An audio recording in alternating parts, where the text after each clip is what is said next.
أجمل ما كتب الشاعر أحمد عضيمان هذه الأبيات القصيرة، يقول فيها: أنا صقر الصقور بالجو أطيري، هارب والصبايا بعدي يلحقوني. عملنا لها هذا اللحن.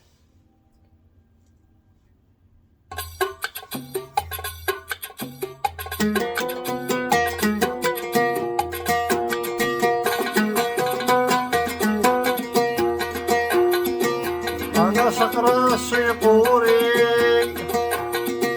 بالجو أطيري، هارب والصبايا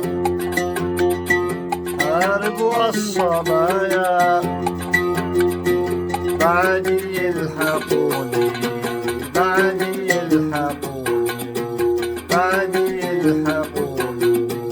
أنا صقر الصقور بالجو أطيري، أنا صقر الصقور بالجو أطيري، هارب والصبايا